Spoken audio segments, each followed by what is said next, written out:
பர்திமேயு சுவிசேஷ ஊழியங்கள் வழங்கும் நற்செய்தி நேரம். தேவ செய்தி பாஸ்டர் ஆர். அகஸ்டின். இந்த நாளில் உங்களோடு மறுபடியும் எப்போதும் போல சந்திக்கவும் தேவனுடைய வார்த்தையை சொல்லவும் ஆண்டவர் கொடுத்திருக்கிற இன்னும் ஒரு தருணத்திற்காய் ஸ்தோத்திரம். அநேக தருணங்களை கர்த்தர் கொடுக்கிறார். பாபிலோனுக்கு கூட தவணை கொடுத்தேன்னு சொல்றார். மனம் திரும்புவதற்கு தவணை கொடுத்தாராம். எசபேலுக்கும் தவணை பலமுறை கொடுத்தார். நமக்கும் அநேக தருணங்களை கொடுக்கிறார். அந்த சமயத்தில் காலத்தின் அருமையை அறிந்திருப்போமானால் அதை பிரயோஜனப்படுத்தி கொள்ள வேண்டும். ஆகையினால்தான் ஒவ்வொரு நாளும் நான் இந்த தொலைக்காட்சி நிகழ்ச்சிக்கு வரும்போது ஆண்டவரிடத்தில் கேட்பேன், இன்னும் ஒரு நாளை தந்தீரே ஸ்தோத்திரம், இன்னும் ஒரு தருணத்தை கொடுத்தீரே ஸ்தோத்திரம். நாம் இருக்கிற நாள் மட்டும், கடைசி மூச்சு மட்டும் தேவனுக்காக எதையாயிலும் செய்ய வேண்டும் என்கிற ஒரு தாகம் எப்போது நமக்குள் இருக்குமானால் அவர் காரியங்களை வாய்க்கச் செய்வார். வாழ்நாளில் கூட்டி தந்து வாழ வைப்பார். இந்த நாளிலும் உங்களோடு ஒரு காரியத்தை நான் பேச வாஞ்சிக்கிறேன். ஏன்னா இன்னைக்கு ஒரு அம்மையார் கேட்டாங்க, தேவ சத்தம் தேவ சத்தம் என்று சொல்லுகிறீர்களே, தேவ சத்தம் கேட்டவர்கள் இந்த வேதத்தில் இருக்கிறார்களா என்று கேட்டார். நான் கேட்டேன், நீங்கள் எவ்வளோ நாளாக கிறிஸ்டியானிட்டியில் இருக்கீங்கன்னு. அவங்க நான் இப்போ தான் நான் ஆலயத்துக்கு போகிறேன். தேவ சத்தம் தேவ சத்தம்னு சொல்கிறாங்களே, அந்த தேவ சத்தத்தை கேட்டவர்கள் எத்தனை பேர் இந்த வேதத்தில் உண்டு அப்படின்னு சொன்னீங்க. இன்றைக்கு எப்பேற்பட்ட சூழ்நிலையிலே தேவ சத்தத்தை கேட்டவர்கள் உண்டு, தேவ சத்தம் யாருக்கெல்லாம் எந்தெந்த சூழ்நிலையில் வந்தது என்பதை குறித்து உங்களோடு நான் பேச வாஞ்சிக்கிறேன். உங்களுடைய வேதாகமத்தை எங்கே இருந்தாலும் சரி, இந்த நிகழ்ச்சியை பார்க்கும்போது மறக்கவே கூடாது. ஃபோனில் எடுக்காதீங்க. ஏன்னா ஒருவேளை சார்ஜ் போயிடும், ஒருவேளை ஹேங் ஆகி கூட நின்றுக்கும். அப்புறம் நம்ம அதை வெளியே வரக்குள்ள அந்த காரியமே போயிடும். ஆகையினால தயவு செய்து உங்கள் வேத புஸ்தகத்தை எங்கே இருந்தாலும் சரி, தயவு செய்து எழுந்து போய் பீரோவில் இருந்தாலும், கட்டில் இருந்தாலும், ஹேண்ட்பேக்கில் இருந்தாலும், காரில் இருந்தாலும் சரி, சில தலைமாட்டிலே வச்சுருப்பீங்க பயத்துக்காக, அது கூட பரவாயில்ல, தயவு செய்து கையில் எடுத்து ஏசாயா தீர்க்கதரிசியின் புஸ்தகத்திலே 6வது அதிகாரத்திலே 8வது வசனத்தை எடுத்து கையில் வச்சுக்கிறீங்களா? அப்படி எல்லாரும் எடுத்து தேடி எடுக்கிற வரைக்கும் நீங்களும் நானும் பாடுவோமா?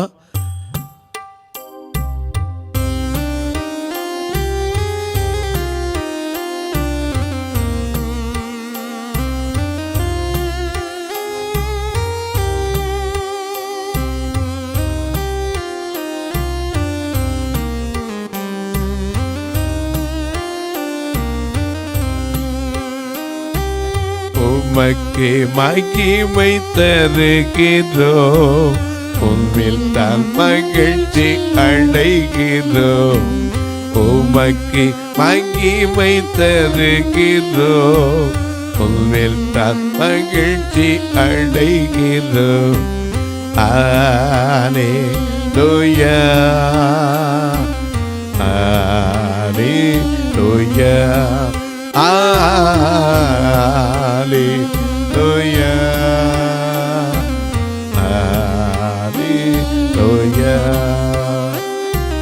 உமக்கு மகிமை தருகிறோம், உன்னில் தான் மகிழ்ச்சி அடைகிறோம். உமக்கு மகிழ்ச்சி தருகிறோம், உன்னில் தான் மகிழ்ச்சி அடைகிறோம். Hallelujah, Hallelujah, Hallelujah, Hallelujah. உமக்கு மகிமை தருகிறோம், உன்னில் தான் மகிழ்ச்சி அடைகிறோம்.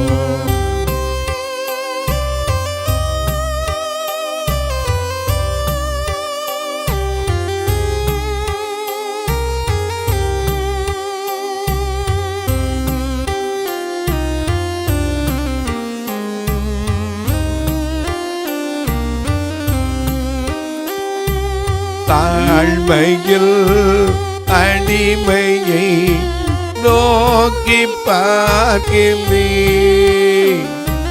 தாழ்மையில் அடிமையை நோக்கி பார்க்கிறேன். உயர்த்தி மகிழ்கிறோம் ஒரு கோடி ஸ்தோத்திரமே. உயர்த்தி மகிழ்கிறோம்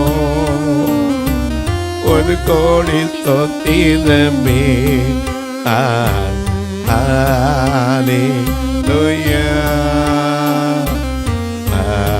ஹல்லேலூயா ஹல்லேலூயா ஹல்லேலூயா. உமக்கு மகிமை தருகிறோம், உம்மில் தான் மகிழ்ச்சி அடைகிறோம். உமக்கு மகிமை தருகிறோம், உம்மில் தான் மகிழ்ச்சி அடைகிறோம். ஹல்லேலூயா ஹல்லேலூயா ஹல்லேலூயா ஹல்லேலூயா. எல்லாம் எடுத்திருப்பீங்க. இங்கே வாசிக்க சொல்லட்டுமா? ஏசாயா தீர்க்கதரிசியின் புஸ்தகம் 6ஆம் அதிகாரம் 8வது வசனம். பின்பு யாரை நான் அனுப்புவேன்? யாரை நான் அனுப்புவேன்? யார் நமது காரியமாய் போவான்? தேவ சத்தம் யாரை பார்த்து வருது? ஏசாயா தீர்க்கதரிசியை பார்த்து வருகிறது. இந்த ஏசாயா தீர்க்கதரிசிக்கு எந்த காலத்திலே தேவ சத்தம் கேட்டது, எப்பேற்பட்ட சூழ்நிலையில் கேட்டது, அவன் கண்ட தரிசனம் எப்படிப்பட்ட காலம் என்பதையெல்லாம் நாம் தியானித்தால் தான் நமக்கு தெரியும். ஏன்னா இன்னைக்கு வேதத்தை வாசிக்கிறது வேற, தியானிக்கிறது வேற.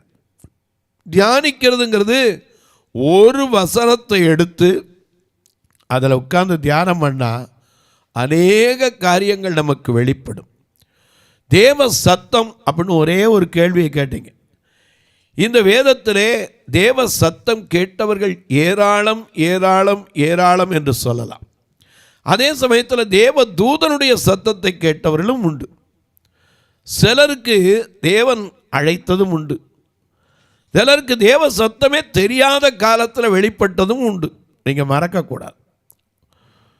உதாரணமாக பாருங்க, 1 சாமுவேலின் புஸ்தகத்தில் 3ஆம் அதிகாரத்திலே சாமுவேல் சின்ன பிள்ளை. அப்போ அவனுக்கு தெரியாது. அவனுக்கு யார் தேவ சத்தம்னா என்ன தெரியக்கூடிய பருவம் கிடையாது. காரணம் 1 சாமுவேல் 1:24 அவள் பால் மறக்க பண்ணின உடனே, அந்த வசனத்தை வாசிக்கலாம். அவள் அவனை பால் மறக்க பண்ணின உடனே 3 காளைகளையும் ஆலயத்திற்கு கொண்டு வந்து பலியை செலுத்தி ஆசாரியனான ஏலி இடத்திலே ஒப்புவித்து விட்டான். ஏன்னா அவன் பொருத்தனை செய்திருந்தால் கொண்டு வந்து விட்டுட்டான். அப்போ பால் மறக்க பண்ணின ஒரு பருவம்னா எவ்வளவு இருக்கும் கொஞ்சம் யோசிச்சு பாருங்க. ஆதியாகமம் 21:8 இந்த பால் மறக்க பண்ணினதுக்கே ஒரு விழா வச்சிருந்தான் ஆபிரகாம். ஆதியாகமம் 21:8 மிக அழகாக நமக்கு எழுதி வைத்திருக்கிறார் ஆண்டவர். பால் மறக்க பண்ணுறதுங்கிறது இன்றைக்கி அநேகருக்கு ஒவ்வொருத்தருக்கும் குழந்தைய வளர்க்குறதுல வித்தியாசமாக வச்சுருக்காங்க. சிலர் 1.5 வயசில் நிப்பாட்டுவாங்க, சிலர் 2 வயசில் நிப்பாட்டுவாங்க, சிலர் பல்லு முளைக்கிற வரைக்கும் கூட கொடுத்துக்கிட்டு இருக்காங்க. ஆனால் இதுக்கு ஒரு விழா வச்சதாக இந்த வேதமே சொல்லுது பாருங்க. பிள்ளை வளர்ந்து பால் மறந்தது ஈசாக்கு பால் மறந்த நாளிலே ஆபிரகாம் பெரிய விருந்து பண்ணினான். பால் மறந்ததுக்கு எங்கேயாவது விருந்து வச்சிருக்கோமா? ஆனால் வேதத்தில் இருக்கு. எனக்கு கண்பானுடைய என்ன பால் மறக்க பண்ணுறது இன்னைக்கு தாய்மார்களுக்கு, அந்த காலத்தில் தாய்ப்பால் தான் பிள்ளைகளுக்கு உணவாக இருந்துச்சு. இன்றைக்கே லாக்டாஜின் பேபிக்கு பலவிதமான உணவுகள் வந்து விட்டது. அது மட்டும் இல்லை, பெண்களுக்கும் கொஞ்சம் கூச்சம் வந்துடுச்சு, அழகு போயிருமோன்னு பயம் ஒரு பக்கம். ஆனால் ஒன்றை தெரிஞ்சுக்கங்க, பிள்ளைக்கு தாய்ப்பாலை விட சிறந்த உணவு எதுவுமே கிடையாது. ஆகையினால தான் அந்த தாய்ப்பாலுக்கு வெறும் விலையும் வைக்க முடியாது. எனக்கு அன்பானவர்களே, இந்த தாய்ப்பால் மறந்த பண்ணினா பரவாயில்ல, ஈசாக்கு பால் மறந்தான் என்று எழுதியிருக்கு. ஆனால் 1 சாமுவேல் 1:24 என்ன பண்ணியிருக்கு? அவள் அவனை பால் மறக்க பண்ணின இதுதான் வித்தியாசம். ஈசாக்கு பால் மறந்தான், அவனா மறந்தான். 4 அப்போ எத்தனை வயசு வரைக்கும் கொடுத்தாங்கன்னு தெரியல, எழுதப்படலை. ஆனால் அவள் பால் மறக்க பண்ணினாள் என்று எழுதியிருக்கிறார். அப்போ தேவனுக்காக எவ்வளவு சீக்கிரம் ஒப்புவிக்கணுமோ அப்போ கொண்டு வந்து ஒப்புவிக்க வந்தான். அந்த சின்ன பிள்ளை சாமுவேலும் பெண்ணும் பிள்ளையாண்டான். தேவனுக்கு முன்பாகவும் மனுஷருக்கு முன்பாகவும் பிரியமாய் நடந்து கொண்டான் என்றும் வேதம் சொல்லுகிறது. இந்த சாமுவேலுக்கு தேவ சத்தம் கேட்டது. ஏன்னா அநேக நேரங்களில் நாம் தேவனுடைய சத்தத்தை கேட்கிற பாடம், தேவ சத்தம் நிறைவேற எல்லை ஒப்படைக்கிறேன், தேவ சத்தம் என்னுள்ளம் பலமாக ஒலிக்குதே, தேவ சித்தம் நிறைவேற எல்லை ஒப்படைக்கிறேன், தேவ சத்தம் என்னுள்ளம் பலமாக ஒலிக்குதே. தேவ சித்தம் கேட்டு சத்தம் கேட்டவர்கள் ஏராளம். இந்த சாமுவேலுக்கு பால் மறக்க பண்ணின குழந்தை, அவனுக்கு தெரியாது. அவன் எப்போதும் போல ஏலி என்கிற ஆசாரியனுக்கு முன்பாக பணிவிடைக்காரனாக இருந்தான். அப்படி பணிவிடைக்காரனாக இருந்து ஒரு நாள் தன் வேலையெல்லாம் முடிச்சுட்டு அவன் போய் படுத்துக்கிறான். அப்போ ஏலியும் சொல்லிடுறாரு, போய் படுத்துக்கப்பான்றார். அப்போ திடீர்னு ஒரு சத்தம் கேட்குது. வாசிக்க பார்க்கலாம் 1 சாமுவேல் 3ஆம் அதிகாரத்திலே. அவன் படுத்து கொண்ட பிறகு தேவ சத்தம் அவனுக்கு கேட்கிறது. இந்த சாமுவேல் என்னும் பிள்ளையாண்டான் படுத்திருக்கிறான். தேவனுடைய பெட்டி இருக்கிற கர்த்தருடைய ஆலயத்தில், தேவனுடைய பெட்டி இருக்கிற கர்த்தருடைய ஆலயத்தில் தேவனுடைய விளக்கு அணைந்து போகும் முன்னே, தேவனுடைய விளக்கு அணைந்து போகும் முன்னே சாமுவேலும் படுத்து கொண்டிருந்தான். அப்பொழுது கர்த்தர் சாமுவேலை கூப்பிட்டார். ஆதியாகமம் 12ஆம் அதிகாரத்திலே ஆபிரகாமுக்கு கேட்ட சத்தம் என்ன? நீ உன் இனத்தையும் உன் தேசத்தையும் எல்லாத்தையும் விட்டுட்டு நான் உனக்கு காண்பிக்கிற தேசத்துக்கு போ, நான் உன்னை பெரிய ஜாதியாக்கி உன்னை ஆசீர்வதித்து உன் பேரை பெருமைப்படுத்துவேன், ஆசீர்வாதமாய் இருப்பாய், உன்னை ஆசீர்வதிக்கிறவர்களை ஆசீர்வதிப்பேன், உன்னை சபிக்கிறவர்களையும் சபிப்பேன், பூமியில் உள்ள வம்சங்கள் எல்லாம் உனக்குள் ஆசீர்வதிக்கப்படும் என்று ஆபிரகாமுக்கு கேட்டது. ஆனா இந்த சாமுவேலுக்கு ஒண்ணுமே சொல்லல, ஒரே சத்தம் தான் கேட்குது, சாமுவேலே சாமுவேலே, அவ்வளோதான். இவனுக்கு என்ன தெரியும்? சின்ன பிள்ளை.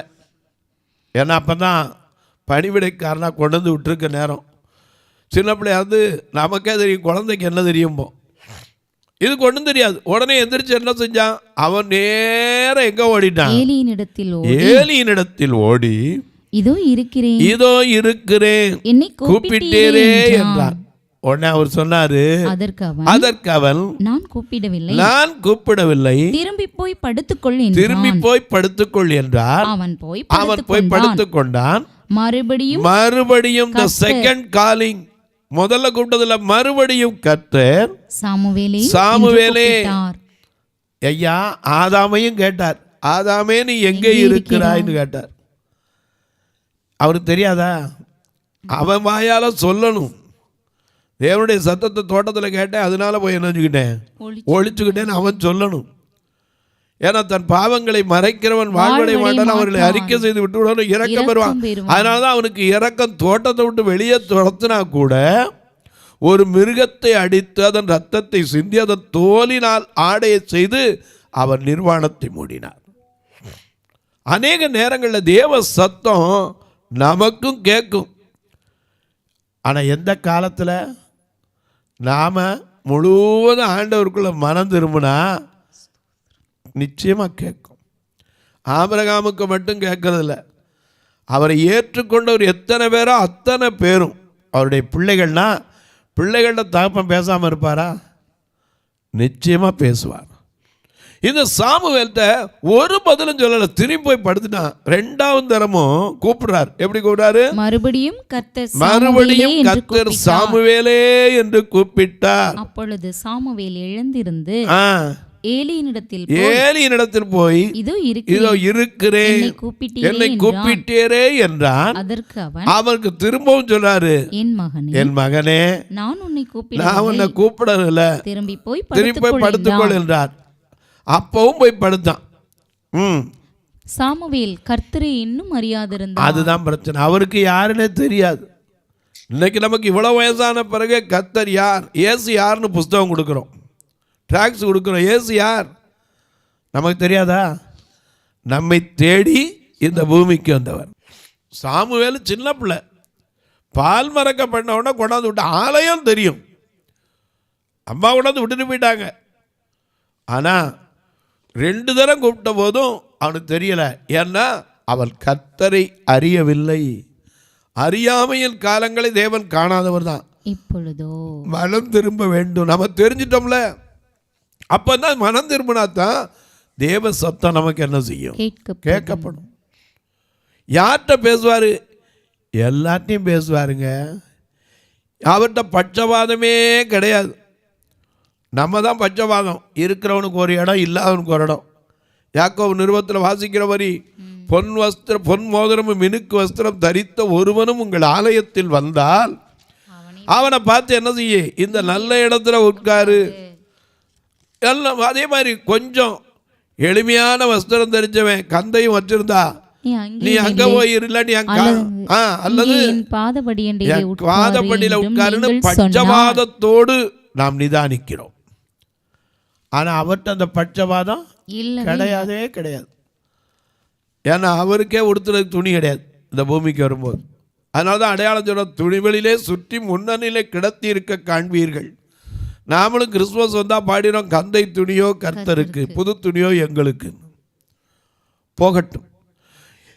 இந்த சாமுவேல் கர்த்தரை இன்னும் அறியவில்லை, ஆகையினால அவனுக்கு விளங்கலை. திரும்பவும் ஒரு சத்தம் கேட்குது. வாசிங்க. 3ஆம் முறையும் கர்த்தர் மறுபடியும் மூன்றாம் விசை சாமுவேலே என்று கூப்பிட்டார். அப்பவும் அவன் என்ன செய்தான்? அவன் எழுந்திருந்து ஏலியினிடத்தில் போய் இதோ இருக்கிறேன், என்னை கூப்பிட்டீரே என்றார். அப்பதான் ஏலிக்கே விளங்குது, ஆசாரியனுக்கு அப்பதான் விளங்குது. என்ன விளங்குது? வாசிங்க. அப்பொழுது கர்த்தர் பிள்ளையாண்டானை கூப்பிடுகிறார் என்று ஏலி. கர்த்தர் நம்ம நோக்கி என்ன செய்வார்? எப்பவும் கூப்பிட்டு தான் இருக்கார். நமக்கு தான் இன்னும் தெரியல, அவருடைய சத்தம் கேட்கறங்க. சாமுவேலுக்கு விளங்கலை, அதனால தான் கர்த்தர் யாருன்னு அவனுக்கு தெரியலை. ஏலிக்கு அப்புறம் தானே விளங்குச்சு. தரம் சொன்னார், நான் கூப்பிட போய் படுத்துக்கோ. 2வது தரம் சொன்னார், நான் கூப்பிட்டா படுத்துக்கோ. 3ஆம் தரம் தான் அவனுக்கு தெரிஞ்சு, பிள்ளையானான்னு யாரு கூப்பிடுறா? கர்த்தர் கூப்பிடுகிறார். ஏலி அறிந்து சாமுவேலை நோக்கி நீ போய் படுத்துக்கொள், உன்னை கூப்பிட்டால் அப்பொழுது நீ கர்த்தாவே சொல்லும், அடியேன் கேட்கிறேன் என்று சொல் என்றார். சாமுவேல் போய் மறுபடியும் படுத்துக்கொண்டான். அப்பொழுது கர்த்தர் வந்து நின்று முன்போல சாமுவேலே என்று கூப்பிட்டான். சாமுவேலே என்று கூப்பிட்டார். அதற்கு சாமுவேல் சொல்லும் அடியேன் கேட்கிறேன் என்றான். கர்த்தர் சாமுவேலை நோக்கி இதோ நான் யாரை குறித்து தான் சொல்ல போறாரு? ஏலி குடும்பத்தை பத்தி தான் சொல்றதுக்கு சாமுவேலை கூப்பிடுறார். சொல்ல போறது யாரை குறிச்சு? ஏலியின் குடும்பத்தை குறித்து. எனக்கு அன்பானவர்களே, நமக்கும் ஆண்டவருடைய சத்தம் கேட்கும், அழைப்பின் சத்தம் கேட்கும். நாம் அவருக்குள்ள இன்னும் முழுசா வந்துட்டோமா? முழுவதும் வந்துட்டோம்னா நாம் பாடுறோம், அர்ப்பணித்தேன் ஆவி ஆத்மா சரீரத்தை அர்ப்பணித்தேன்னு சொல்ல. அப்பா உனக்காக அர்ப்பணித்தேன்கிறோம். முழுவதும் நாம் அர்ப்பணிச்சிட்டோம்னா உலகத்திலும் உலகத்தில் உள்ளவைகளிலும் அன்பு கூற மாட்டோம். ஏன்னா உலகத்தில் இருக்கிற அன்பெல்லாம் மாமிசத்தின் இச்சை, ஜீவனத்தின் பெருமை, கண்களின் இச்சை, பிதாவினால் உண்டானதல்ல. அதை பிதா வைத்திருக்கிற மேலானவற்றை நோக்கணும்னா அவருடைய சத்தம் நமக்கு என்ன செய்யும்? கேட்கும். அது கேட்பதற்கு நான் சொல்வேன், we are not yet fully qualified even now. இதுவரைக்கும் நாம் தகுதிப்பட்டிருக்கோமா? அப்படி பட்டிருந்தா கட்டாய எந்த மனுஷனுக்கும் கேட்குங்க. யார் மேலேயும் அவருக்கு பட்சவாதம் கிடையாது. யார் கூப்பிட்டாலும் 2 கண்ணும் தெரியாதவன் தாவீதின் குமாரனே எனக்கு இறங்குன உடனே அவர் யாருன்னே தெரியாது, கருப்பா சேப்பா தெரியாது, அவன்கிட்ட வந்து நான் உனக்கு என்ன செய்யணும்னு கேட்கலையா? பதில் கொடுக்கலையா?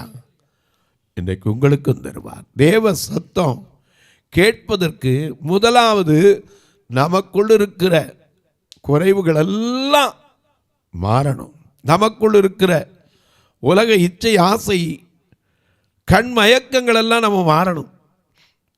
அதனால தான் இன்றைக்கி நம்ம சத்தம் கேட்க முடியல. மற்றபடிக்கு தேவ சத்தம் ஒவ்வொருவருக்கும் கேட்கும். ஐயா, ஒரு காலம் வரும்போது அந்த காலத்தில் வேத சத்தம் கூட கேட்கக்கூடாத காலம், ஆமோஸ் 8:11 படி. ஆனால் இப்போ வரைக்கும் ஆண்டவருடைய சத்தம் நம்ம கேட்கறதுனால தான் நம்ம நடக்கிறோம், நிற்கிறோம், நிர்மூலமாகாமல் இருக்கிறோம். தொலைக்காட்சியை பார்க்கிற என் அன்பு மக்களே, இந்த நிகழ்ச்சியை நாள்தோறும் பார்க்குறீங்க, கேட்குறீங்க, பரவசம் அடைகிறீங்க. தேவ சத்தம் உங்களுக்கும் கேட்கணும்னு ஆசை இருந்தால் என்னோடு பேசுங்க ஆண்டவரேன்னு கூட்டு பாருங்க. அவர் தனிமையில் பேசுவார், வயல்வெளியில் பேசுவார், வனாந்தரத்தில் பேசுவார். நாம் தனிமையில் இருக்கும்போது நம்மோடு நடப்பார். ஏன்னா நம்ம விட்டு போகிறதே கிடையாது. அவரே ஏற்கனவே வாக்கு பண்ணிட்டார், உலகத்தின் முடிவு பரியந்தம் சகல நாட்களிலும் உங்களோடு கூட இருக்கிறேன்ட்டார். அவர் சத்தத்தை நாம தான் கேட்டு கேட்கணும். ஆண்டவரே சொல்லும் அப்படின்னு கேட்டோம்னா சொல்லுவார். நாம் இன்னும் தகுதிப்படுறதுக்கு நம்மை பலப்படுத்த ஆண்டவர்கிட்ட கேட்போம். அன்றைக்கு சாமுவேலுக்கு இப்போ அறியாத பருவத்தில் கிடச்சுன்னா இன்றைக்கி உனக்கு எனக்கு எவ்வளவோ கல்வி தெரியும், நல்லது தெரியும், கெட்டது தெரியும், தீமை தெரியும், நன்மை தெரியும். ஆனால் தேவசத்தை கேட்குறதுக்கு நம்மகிட்ட என்ன குறை இருக்குது, அதை சரிப்படுத்துவோம். இந்த நிகழ்ச்சியை பார்க்குற நீங்கள் இதுக்காக ஒரு வார்த்தை ஜெபம் பண்ணுவீங்களா? தொடர்ந்து வரணும். இந்த நிகழ்ச்சி ஒவ்வொரு நாளும் வர்றதுக்கு தேவைகள் சந்திக்கப்படும். எங்களுடைய ஆலயத்தை வந்து பாருங்கள், எப்போமாவது உங்களுக்கு டைம் கிடச்சா. 2 கண்ணு தெரியாதவங்களுக்காக வைக்கப்பட்ட ஆலயம். நேற்று கூட ஒருத்தர் கேட்டார் டிவியில், ஐயா அந்த பார்வை இல்லாதவங்களை கொஞ்சம் காட்டுங்களேன், எங்களுக்கு ஒரு நாளாவது கண்ணில் பார்க்குறதுக்குன்னா. நான் தான் சொன்னேன், ஐயா அப்படி காட்டுறது பெரிய காரியம் இல்லை. இன்றைக்கி எல்லாரும் செய்கிறத, தர்மத்தை கூட செய்கிறத அப்படியே காட்டுறாங்க. இயேசு அப்படி சொல்லவே இல்லை. தர்மம் செய்யும்போது பிறர் காண வேண்டும் என்பதற்காக என்ன செய்யக்கூடாது, தாரை ஊதுவிக்காதே இருக்கார்.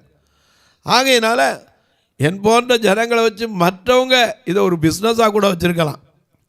கண்ணீர் அவங்கள கூப்பிட்டு இதை கொடுத்து அதை கொடுத்து தூக்கி பிடி படம் பிடிக்கிறேன். எனக்கு அது நான் அவர்களோடு அவர்களாக இருப்பதுனால எனக்கு ஆண்டவருக்கு அறிவார் தெரியும், அதில் நம்பிக்கை உண்டு. நீங்களும் வந்து பாருங்கள், தாராளமாக வாங்க. வந்தால் செய்யணுமா அப்படி ஒன்றும் கட்டாயம் கிடையாது. வந்து பாருங்கள், கர்த்தர் ஏவனா செய்யலாம். மதுரையில் ஒரு ஆலயம் இருக்குது, திருநெல்வேலியில் ஒரு ஆலயம் இருக்குது. எல்லா ஞாயிற்றுக்கிழமையும் 2லேயும் ஆராதனை இருக்குது. நீங்கள் வந்து பார்க்கலாம். எனக்கு ஒரு ஃபோன் பண்ணிங்கன்னா உங்களுக்காக நான் காத்திருந்தே கூட்டிகிட்டு போவேன். நீங்களும் வந்து பார்க்கலாம். கர்த்தர் ஏவினால் தாங்கலாம். எத்தனையோ கட்டுமான பணி இன்னும் பாக்கி இருக்கு.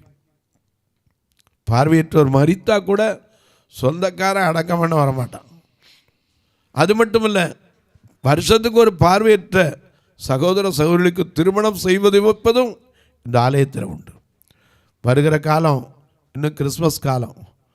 நான் எல்லாரும் போல் கவர் போட்டு எனக்கு இத்தனை லட்சம் தேவை, அத்தனை லட்சம் தேவைன்னு உங்கள்கிட்ட சொல்ல வேண்டியதில்லை. கர்த்தர் அறிவார். எவ்வளோ செய்கிறோங்கிறத நீங்கள் வந்து பார்க்கலாம். திருநெல்வேலியில் 4வது வாரம் வாங்க, டிசம்பரில் தாராளமாக வந்து நீங்கள் கலந்து கொள்ளலாம். அன்றைக்கி ஃபெஸ்டிவல் ஆஃப் ஜாய் திருநெல்வேலியில் புது பஸ் ஸ்டாண்டுக்கு ஆப்போசிட் இருக்க நம்ம கிரேஸ் ஆடிட்டோரியத்தில் நடக்கும். மதுரையில் கிறிஸ்மஸ் அன்னைக்கு ஆராதனை வைப்போம். வந்து பாருங்கள். நீங்கள் வந்து கலந்து கொள்ளலாம். கர்த்தர் ஏவினால் தாங்கலாம். உங்கள் ஜெபக்காரி எது இருந்தாலும் தாராளமாக சொல்லலாம். காலை 10லேருந்து 5க்குள்ளே உங்கள் பிறந்த நாள், திருமண நாள் போன்ற நல்ல நாட்களிலே ஒரு உணவு கொடுக்க உதவலாம், ஒரு ஊன்றுகோல் கொடுப்பதற்கு உதவலாம், ஒரு கட்டுமான படிக்க உதவலாம். ஞாயிற்றுக்கிழமை மட்டும் வேனில் கூட்டிகிட்டு வர்றதுக்கே மாதம் 16,000 ரூபா செலவழிக்கிறோம். ஒருவேளை கர்த்தர் உங்களை ஆசீர்வதித்திருந்தா ஒரு வேனை வாங்கி வைப்பீங்கன்னா நான் குறைந்து போயிடலாம். ஆனால் இந்த ஆலயம் நிலைத்திருக்கும், இந்த ஊழியம் நிலைத்திருக்கும். அது என்னாலும் உங்கள் அந்த ஆத்மாவை கொண்டு வந்து விடுகிற, அந்த ஆத்மாவுக்கு ஆதாயம் செய்கிற அந்த பணி உங்கள் பிள்ளைகளின் பிள்ளைகளுக்கும் ஆசீர்வாதமாக இருக்கும். இப்போ உங்களுக்காக ஜெபிக்கட்டுமா? நல்ல பிதாவே, நன்றியோடு துதிக்கிறோம். தேவ சத்தம் அன்றைக்கு ஒரு சாமுவேலுக்கு கேட்டது, இன்றைக்கு எங்களுக்கும் கேட்குமா? நிச்சயமா. அவரை நோக்கி கூப்பிட்டார். அவரே சொல்லியிருக்காரு, கூப்பிடு, பதில் கொடுப்பார், உன் குறைவெல்லாம் நிறைவாக்குவார். உண்மையாய் தேடுகிறவருடைய உள்ளத்திலும் அவர் வருவார். அன்பின் தெய்வமே, யார் யார் வேதனையோடு, கண்ணீரோடு, கவலையோடு, வியாதியின் பிரச்சனையோடு படுத்திருக்கிறார்களோ, வெளியே மனம் விட்டு சொல்ல முடியாத மனவேதனையோடு ஒவ்வொருவருக்குள்ளும் இருக்கிற அந்த வேதனைகள் மாறட்டும், கண்ணீர் மாறட்டும், கவலைகள் மாறட்டும். உம்முடைய சத்தம் அன்றைக்கு அன்னாளுக்கு எல்கானா கேட்டது போல, அன்னாளை ஏன் அழுகிறாய், ஏன் சாப்பிடாமல் இருக்கிறாய் என்று கேட்டது போல, தேவ சத்தம் உன் கண்ணீரை கண்டேன், உன் விண்ணப்பத்தை கேட்டேன் என்று எசேக்கியாவுக்கு கேட்டது போல உங்களுக்கும் கேட்டு. அன்பின் தெய்வமே, ஒவ்வொருவருடைய கண்ணீரை, கவலைகளை மாற்றும், வேதனைகளை மாற்றும், விடுதலை தார். இயேசுவின் நாமத்தில் பிதாவே, ஆமென். சபை ஆராதனை ஞாயிறு காலை 10 மணி முதல் 12 மணி வரை. இடம் பர்திமேயு சுவிசேஷ ஆலயம், அன்னை சத்யா நகர், இளமனூர் அஞ்சல், சக்கிமங்கலம் வழி, மதுரை மாவட்டம். பின்கோட் 625201 மற்றும் பர்திமேயு சுவிசேஷ ஜெப வீடு, flat number 107, Eden garden, Muthur, Tirunelveli. Pin code 627011.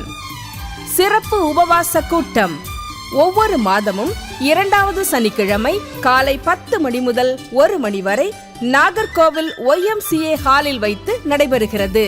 மற்றும் ஒவ்வொரு மாதமும் 4வது சனிக்கிழமை காலை 10 மணி முதல் 1 மணி வரை திருநெல்வேலி புதிய பேருந்து நிலையம் அருகில் உள்ள கிரேஸ் ஹாலில் வைத்து நடைபெறுகிறது. எங்கள் எல்லா ஆராதனைகளிலும் கலந்து கொண்டு தேவனை மகிமைப்படுத்த அன்பாய் அழைக்கிறோம்.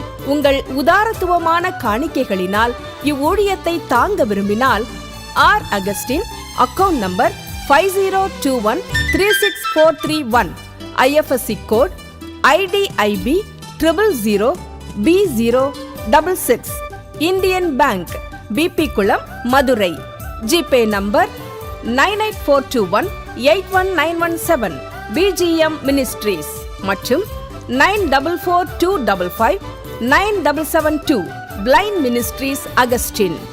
உங்கள் தொடர்புக்கு பாஸ்டர் ஆர் அகஸ்டின், பர்திமேயு சுவிசேஷ ஊழியங்கள், நாகமலை, புதுக்கோட்டை, மதுரை 625019. தொலைபேசி எண்கள் 9842181917 மற்றும் 9442559772. கர்த்தர் தாமே உங்களை ஆசீர்வதிப்பாராக.